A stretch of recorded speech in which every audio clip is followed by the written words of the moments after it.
नमस्कार शिक्षार्थियों, मैं डॉक्टर किरण लता डंगवाल शिक्षा शास्त्र विभाग लखनऊ विश्वविद्यालय लखनऊ से NIOS स्टूडियो में आपका स्वागत करती हूँ। आज हम कोर्स कोड 509 के अंतर्गत आपसे चर्चा करेंगे समाजशास्त्र में समाजशास्त्रियों द्वारा अपनाए जाने वाले उपागम और विधियाँ। सामाजिक विज्ञान मानव समाज का अध्ययन करने वाली शैक्षिक विधा है। प्राकृतिक विज्ञानों में अन्य विषयों का एक सामूहिक नाम है सामाजिक विज्ञान। इसमें नृविज्ञान, पुरातत्व, अर्थशास्त्र, भूगोल, इतिहास, विधि, भाषा विज्ञान, राजनीति शास्त्र, समाजशास्त्र, अंतर्राष्ट्रीय अध्ययन और संचार आदि विषय सम्मिलित होते हैं। लेकिन जब हम प्राथमिक स्तर की बात करते हैं या निम्न स्तर की बात करते हैं तो उसमें हम सामान्यतया इन 4 विषयों को सम्मिलित करते हैं, जैसे इतिहास, राजनीति विज्ञान, अर्थशास्त्र और भूगोल। सामाजिक विज्ञान का शिक्षण अधिगम कई कारणों से महत्वपूर्ण है। ये बच्चों को इस योग्य बनाता है कि वे उस समाज को समझें जिसमें वे रहते हैं और सीखें कि समाज की संरचना, शासन एवं प्रबंध कैसे होता है, और ये भी समझें कि कौन से कारक समाज को उन अनेक तरीकों से बदलते हैं और अनुप्रेषित करते हैं। सामाजिक विज्ञान के अध्ययन द्वारा भारतीय संविधान में प्रतिष्ठित मूल्यों जैसे न्याय, स्वतंत्रता, समानता, भाईचारा, एकता और राष्ट्रीय एकीकरण से अवगत होते हैं और एक समाजवादी, धर्मनिरपेक्ष और लोकतांत्रिक समाज निर्माण के महत्व को समझ सकें। सामाजिक विज्ञान की विषय वस्तु, भाषा तथा भावों के अध्ययन में स्पष्टता होनी चाहिए। अतः सामाजिक विज्ञान के अध्ययन के समय विषय वस्तु के आधार पर शिक्षण उपागम व विधियों का प्रयोग किया जाता है। शिक्षण प्रक्रिया सहभागिता तथा परिचर्चा पर आधारित होनी चाहिए। उदाहरण के लिए कथावाचन, चित्रकला, नृत्य, गायन तथा संगीत पठन पाठन प्रक्रिया के अंग होने चाहिए। सामाजिक विज्ञान के अध्ययन द्वारा भारतीय संविधान में प्रतिष्ठित मूल्यों जैसे न्याय, स्वतंत्रता, समानता, भाईचारा, एकता और राष्ट्रीय एकीकरण से अवगत होते हैं और एक समाजवादी, धर्मनिरपेक्ष और लोकतांत्रिक समाज का निर्माण के महत्व को समझ सकते हैं। तो अगर हम एक तरह से बात करें कि सामाजिक विज्ञान शिक्षण के उद्देश्य क्या होते हैं, तो इनकी उपागम और विधियां समझने से पूर्व ये समझना अति आवश्यक है कि सामाजिक विज्ञान शिक्षण के उद्देश्य क्या होते हैं। मानव जाति और अन्य जीवों के निवास के रूप में पृथ्वी की अवधारणा का विकास करना, और दूसरा उद्देश्य है कि वैश्विक संदर्भ में अपने क्षेत्र, प्रदेश और देश का अध्ययन करने के लिए विद्यार्थियों को प्रेरित करना। विश्व के अन्य भागों में समकालीन विकास के संदर्भ में विद्यार्थी को भारत के अतीत के अध्ययन के लिए प्रेरित करना। सामाजिक और राजनैतिक संस्थाओं के कार्यों और सक्रियता तथा राष्ट्र की प्रक्रियाओं से विद्यार्थियों को अवगत कराना। तो चलिए अब आपसे बात करते हैं कि समाजशास्त्र में समाजशास्त्रियों द्वारा अपनाए जाने वाले उपागम कौन कौन से हैं। समय के साथ साथ पढ़ाने के तरीके भी बदले हैं और धीरे धीरे सामाजिक विज्ञान का जो विषय है वो भी विस्तृत होता चला गया है। समाज विज्ञान का अध्ययन करने के लिए सामाजिक वैज्ञानिकों द्वारा उपयोग की जाने वाली कोई एक विधि या उपागम नहीं है, बल्कि समाजशास्त्री समाज का अध्ययन करने के लिए कई तरीकों का उपयोग करते हैं और प्रत्येक विधि की अपनी एक शक्ति और सीमा होती है। तो चलिए आज बात करते हैं हम समाजशास्त्र के अध्यापन की विभिन्न उपागम और विधियों के बारे में। तो सबसे पहले बात करते हैं सामाजिक विज्ञान का ऐतिहासिक उपागम।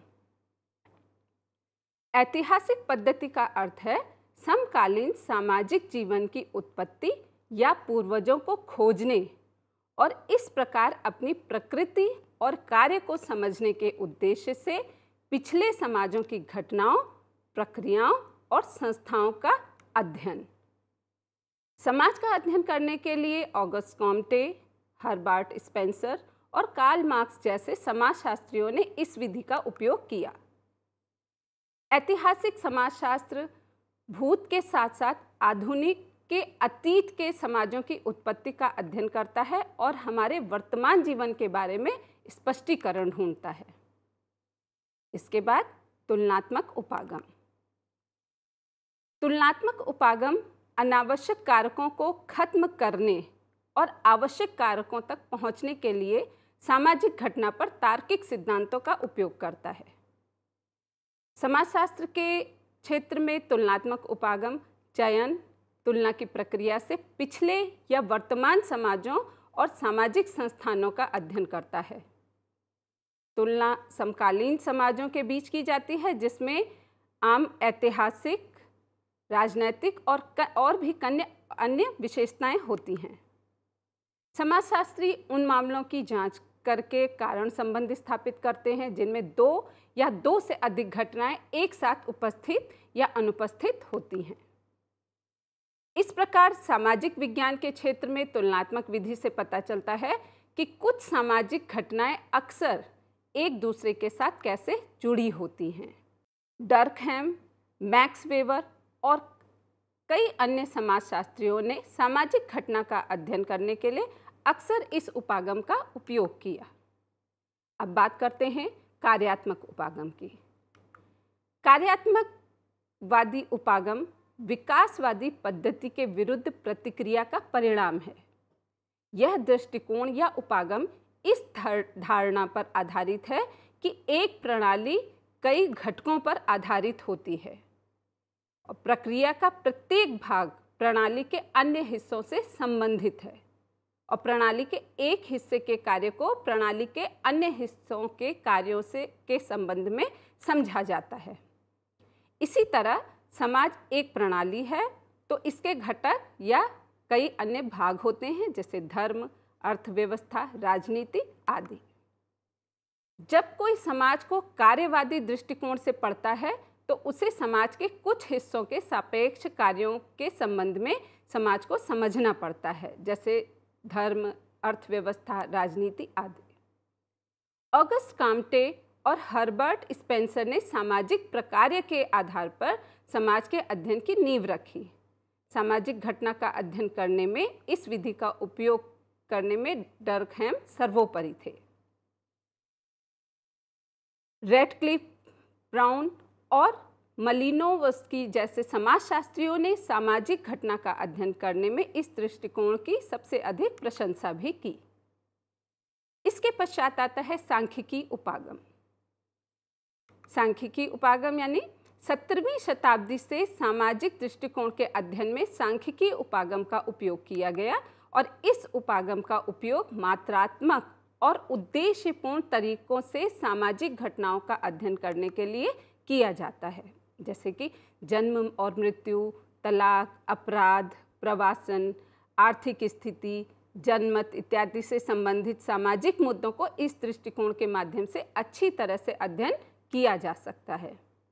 सामाजिक दृष्टिकोण के विभिन्न पहलुओं के बीच संबंधों की व्याख्या करने के लिए यह उपागम सबसे अधिक उपयोग में लाया जाता है। अधिकांश सामाजिक आंकड़े गुणात्मक होते हैं, लेकिन फिर भी समाजशास्त्री इस तरह के आंकड़ों को सांख्यिकी पद्धति के सार्थक उपयोग से मात्रात्मक और उद्देश्यपूर्ण बनाने के लिए अपना सर्वश्रेष्ठ प्रयास कर रहे हैं।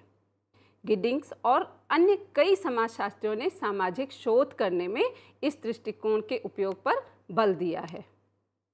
और अगर हम देखें तो ये जितने उपागम की अभी तक हमने चर्चा की, इन उपागमों या दृष्टिकोणों के अतिरिक्त केस स्टडी उपागम, विकासवादी उपागम इत्यादि जैसे और भी अन्य दृष्टिकोण हैं जो सामाजिक घटनाओं का अध्ययन करने में बहुत अधिक उपयोग में आते हैं।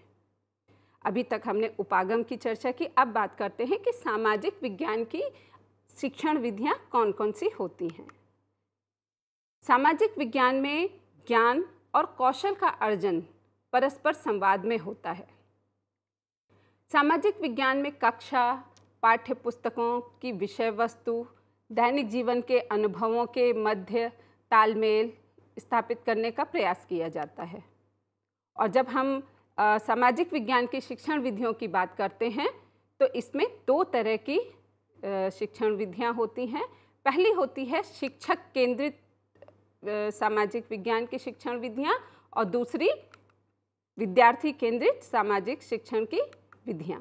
तो पहले चर्चा करते हैं शिक्षक केंद्रित सामाजिक विज्ञान की शिक्षण विधियां। अब देखिए, शिक्षक केंद्रित सामाजिक विज्ञान की शिक्षण विधियां होती हैं, सामान्यतः हम उनको 3 भागों में विभाजित करते हैं। 3 तरह की विधियां हैं जो बहुत प्रचलित हैं, जैसे कि व्याख्यान विधि, निदर्शन विधि और प्रश्नोत्तर विधि। तो सबसे पहले बातचीत करेंगे हम व्याख्यान विधि की। सामाजिक अध्ययन का विषय पढ़ाते समय अध्यापक सामान्यतया व्याख्यान विधि का सर्वाधिक उपयोग करते हैं और व्याख्यान विधि का मुख्य उद्देश्य ज्ञान को विद्यार्थी तक पहुंचाना और सूचना देना होता है।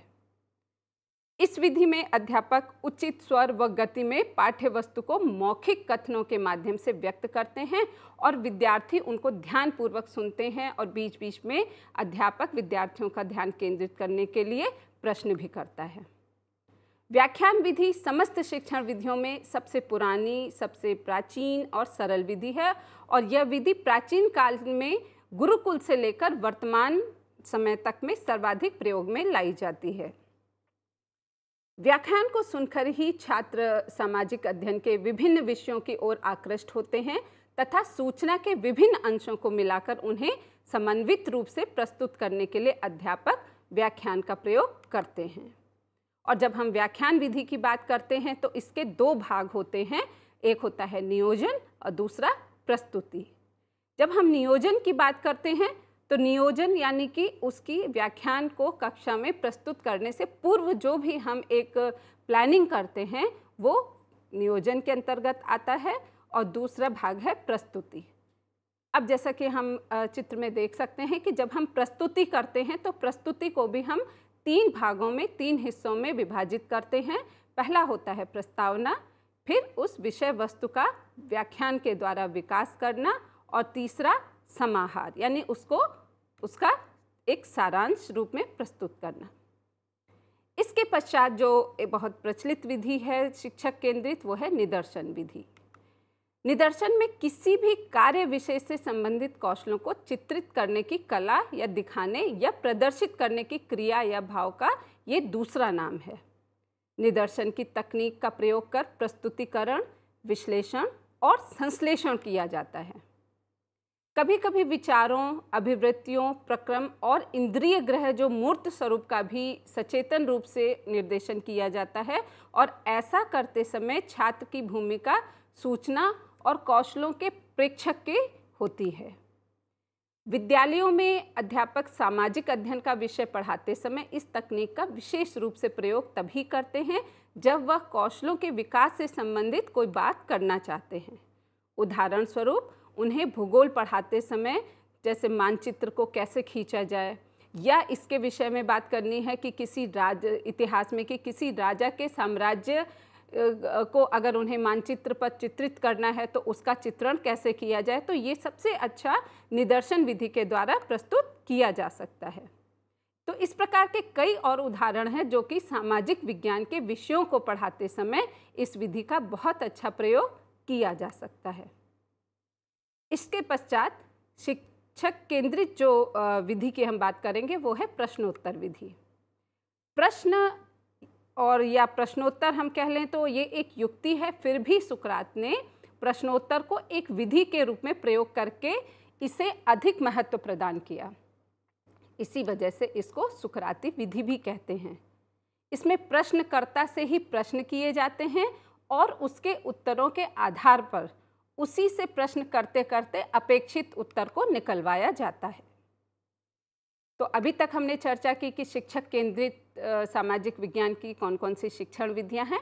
अब आते हैं हम कि विद्यार्थी केंद्रित सामाजिक विज्ञान की शिक्षण विधियां। पर अगर हम बॉलवर्क्स के अनुसार देखें तो उपागम या पद्धति का संबंध छात्र की सृजनात्मक शक्ति, आत्मधारणा, विद्यालय के प्रति अभिवृत्ति और जिज्ञासा से होता है।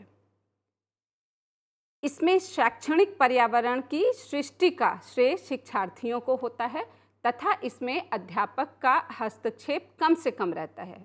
इसमें विद्यार्थी स्वतंत्र रूप से या कह सकते हैं कि कुछ अन्य छात्रों के साथ मिलकर अपने कार्य को करते हैं।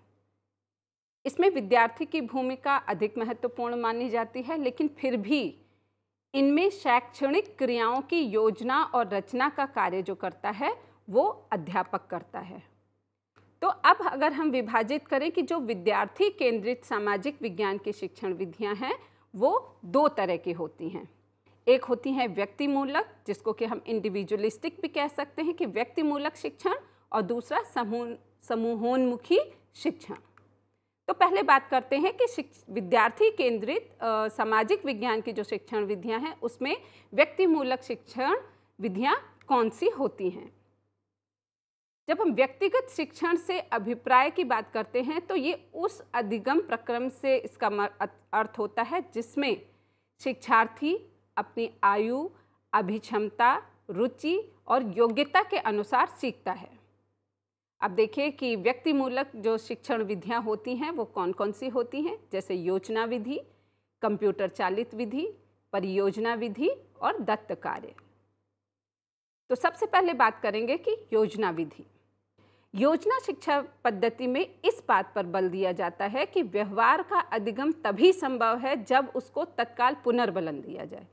इसलिए पुनर्बलन संबंधी प्रासंगिक सामग्री भी विषय वस्तु में सम्मिलित करना चाहिए, ताकि पूछे गए प्रश्नों के सही उत्तर देने पर उत्तरदाता शिक्षार्थी को तुरंत शाबाशी दे सके और जिन प्रश्नों के उत्तर ठीक से न हो उसे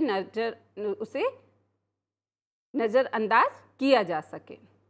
योजनाबद्ध शिक्षण की दो शैलियाँ होती हैं, जैसे एक रेखीय शैली और दूसरा शाखीय शैली। अगर हम योजना विधि के विभिन्न पदों की बात करें तो इसमें सबसे पहले क्या होता है कि हम एक परिस्थिति को उत्पन्न करते हैं। शिक्षक बालकों से विचार विमर्श करके ऐसी परिस्थितियां उत्पन्न करता है कि उनकी किसी विशेष कार्य में रुचि जागृत हो सके और उससे संबंधित समस्या का समाधान करने के लिए वो तत्पर हो जाता है। उसके पश्चात योजना का चयन किया जाता है द्वितीय चरण में कि समस्या के समाधान के लिए बालक विभिन्न प्रकार की योजना प्रस्तुत करते हैं और शिक्षक उन योजनाओं के गुण दोषों का विवेचन करके उन्हें ऐसी योजना को चुनने में सहायता देते हैं जो सर्वोत्तम तथा समस्त बालकों को मान्य तथा सर्वाधिक महत्व की होती हैं। उसके पश्चात उद्देश्य निरूपण। शिक्षक छात्रों की रुचि और आवश्यकता और उनकी योग्यताओं को ध्यान में रखकर लक्ष्यों का निर्धारण कर आवश्यक निर्देश और सुझाव प्रस्तुत करता है और इसके पश्चात योजना का जो कार्यक्रम है उसको बनाना कि निर्धारित लक्ष्यों की प्राप्ति के लिए विभिन्न साधनों पर विचार विमर्श किया जाता है और साथ ही उनका तुलनात्मक अध्ययन करके उपयुक्त कार्यक्रम का चयन किया जाता है। तो इस प्रकार से अगर हम योजना विधि के गुणों की बात करें कि क्या अच्छाइयाँ होती हैं इसमें, तो योजना वैयक्तिक और सामूहिक दोनों प्रकार की हो सकती है। इसमें बालक के आत्मविश्वास, धैर्य और ज्ञान आदि गुणों का विकास होता है। इसके साथ साथ सामाजिक गुणों का विकास करना हो तो भी यह विधि बहुत लाभकारी होती है। विभिन्न विषयों में समन्वय स्थापित किया जाता है। स्वाध्याय की आदत का विकास होता है, रचनात्मक प्रवृत्ति का विकास होता है और व्यवहारिक जीवन में शिक्षा स्वतः प्राप्त कर सकता है बालक। क्रियात्मक विधि पर इसमें बल दिया जाता है। प्रत्येक छात्र अपनी क्षमता के अनुसार कार्य करता है। छात्रों में सामाजिक आदर्शों का, गुणों का, अभिरुचियों का विकास होता है और वैयक्तिक भेदों के अनुकूल बच्चे को हम शिक्षा प्रदान कर सकते हैं। इसके बाद ही जो इंडिविजुअलिस्टिक हम शिक्षण विधियों या व्यक्तिमूलक शिक्षण विधियों की बात कर रहे थे उसमें एक महत्वपूर्ण विधि है कंप्यूटर चालित शिक्षण अधिगम। सामाजिक अध्ययन विषयों के अध्यापक के लिए कंप्यूटर एक उपयोगी उपकरण है जिसकी सहायता से विभिन्न सूचनाएं और जानकारियां दी जा सकती हैं और छात्रों को प्रेरित किया जा सकता है और उसका उपयोग व्यक्तिगत शिक्षण के लिए किया जा सकता है। कंप्यूटर चालित जो शिक्षण अधिगम होता है, कंप्यूटर उसमें सीधे ही छात्रों को अनुदेशन देता है और उसमें निहित विषय वस्तु संबंधी प्रक्रिया सामग्री का उपयोग छात्र स्वयं ही अपनी गति और समय से कर सकता है। छात्रों का निष्पादन क्षमता को ध्यान में रखते हुए आवश्यक प्रतिपुष्टि कंप्यूटर के ही द्वारा दी जाती है। अध्यापन और अधिगम के जो प्रकार को पूरा करते समय कंप्यूटर कई प्रकार की शैक्षणिक पद्धतियों का प्रयोग करता है। जैसे कि जो कंप्यूटर चालित शिक्षण पद्धतियाँ होती हैं वो इस प्रकार से है कि अभ्यास पद्धति, अनुशिक्षण पद्धति, अनुरूपण पद्धति, खोज पद्धति, खेल पद्धति। तो चलिए इसके बारे में थोड़ा सा विस्तृत व्याख्या करते हैं कि जब हम बात करते हैं कि शिक्षार्थी केंद्रित व्यक्तिमूलक शिक्षण विधियाँ कौन सी हैं और उसमें कंप्यूटर चालित शिक्षण विधि कौन सी है, तो पहली होती है अभ्यास विधि। इसमें कंप्यूटर में कई प्रकार के अभ्यास प्रश्नावली पहले से ही होती हैं जो कि छात्र अपनी गति से करता है, फिर उनका समाधान करता है। उदाहरण स्वरूप सिंधु घाटी की सभ्यता या भूगोल में संबंधित कोई विषय या मुगल साम्राज्य या भारतीय संविधान या उससे संबंधित कोई भी चीज़ अगर हमें जानना है तो कंप्यूटर में पहले से जो पैकेज तैयार किए जाते हैं उसके द्वारा बच्चों को ये चीज़ें सिखाई जा सकती हैं। इसके बाद अनुशिक्षण पद्धति। ये अनुशिक्षण पद्धति में विभिन्न ट्यूटोरियल की सहायता से बच्चों को छोटे छोटे चरणों में जो विषय वस्तु है उसको प्रस्तुत किया जाता है। इसके बाद होती है अनुरूपण पद्धति कि सामाजिक विज्ञान के विभिन्न विषयों को पढ़ाते समय जो मानव जीवन की कुछ ऐसी घटनाएं हैं जिसके लिए विद्यार्थी को उस स्थान पर ले जाकर नहीं सिखाया जा सकता। उदाहरण स्वरूप यदि बच्चों को हमें सिखाना है कि ज्वालामुखी का फटना कैसा होता है या अतिवर्षा के समय क्या चीज़ें होती हैं, तो उनको हम कंप्यूटर के द्वारा उनको दिखा सकते हैं। इसके पश्चात खोज विधि कंप्यूटर चालित शिक्षण विधि के अंतर्गत जो आता है कि बच्चा आगमन विधि ये आधारित होता है और अपनी समस्याएं प्रस्तुत की जाती हैं। छात्र प्रयास और त्रुटि की सहायता से उनका समाधान करता है। इसके पश्चात कंप्यूटर चालित जो शिक्षण विधि है उसमें खेल पद्धति की खेल खेल में बच्चा बहुत सारी चीज़ों को सीखता है और कंप्यूटर में पहले से बनाए हुए कुछ खेल विकसित कर दिए जाते हैं जिनको कि बच्चे या जो विद्यार्थी हैं उनको प्रयोग करता है और खेल के माध्यम से विभिन्न प्रकार के कौशलों का विकास करता है। इसके बाद व्यक्तिमूलक शिक्षण विधियों की जब हम बात करते हैं तो उसमें है परियोजना कार्य। एक विद्यार्थी उन्मुख शिक्षण विधि जिसके माध्यम से छात्रों को उनके व्यक्तिपरक अंतरों में मेल खाने वाले अधिगम अनुभव प्राप्त होते हैं, इसे परियोजना प्रणाली भी कहा जाता है। परियोजना प्रणाली में विद्यार्थी को विषय का अधिक से अधिक ज्ञान प्राप्त होता है और उसे अध्ययन क्षेत्र में प्रयुक्त विभिन्न प्रकार की तकनीकों की भी जानकारी मिलती है। जैसे सामाजिक विषय के कुछ उदाहरण इसमें बताए कि मान लीजिए सिंधु घाटी सभ्यता या मुगल साम्राज्य या संयुक्त राष्ट्र संघ और उसकी उपलब्धियां या इस तरह की कुछ जो हम विषयों को बच्चों को परियोजना कार्य देकर उनको सिखा सकते हैं जिसमें कि वो मिलकर अपने ज्ञान को बढ़ाते हैं और उस पर कार्य करते हैं। इसके पश्चात जो व्यक्तिमूलक शिक्षण विधियां हैं उसमें आता है दत्त कार्य। दत्त कार्य द्वारा कक्षा की क्रियाएं संगठित और निर्देशित होती हैं और ये शैक्षिक क्रियाओं को दिशा देने का मुख्य साधन होती हैं। ये कक्षा के कमरे में या उससे बाहर दूसरे दिन के कार्य की तैयारी में भी आवश्यक होता है। इसके बाद हम आते हैं कि जो विद्यार्थी केंद्रित सामाजिक विज्ञान की शिक्षण विधियां जो समूहोन्मुखी होती हैं, जो कि हम एक कह सकते हैं कि ग्रुप में हम समूह में कार्य कराते हैं बच्चों से, और इस अध्ययन पद्धति में जो प्रकरण में विद्यार्थी की जो भागीदारिता होती है वो बहुत ही सक्रिय होती है। इस शिक्षण विधि में विद्यार्थी एक ओर न केवल उद्दीपक अपने चारों ओर फैले हुए पर्यावरण से प्रभावित होता है वरन दूसरी ओर उद्दीपकों को भी प्रभावित करता है, क्योंकि उद्दीपकों के निर्माण में उसकी बहुत बड़ी भूमिका होती है। तो अब देखते हैं हम कि जो समूहोन्मुखी शिक्षण विधियां हैं उसमें चर्चा परिचर्चा, वाद विवाद, परिसंवाद, नामित परिचर्चा, ये सारी विधियां आती हैं।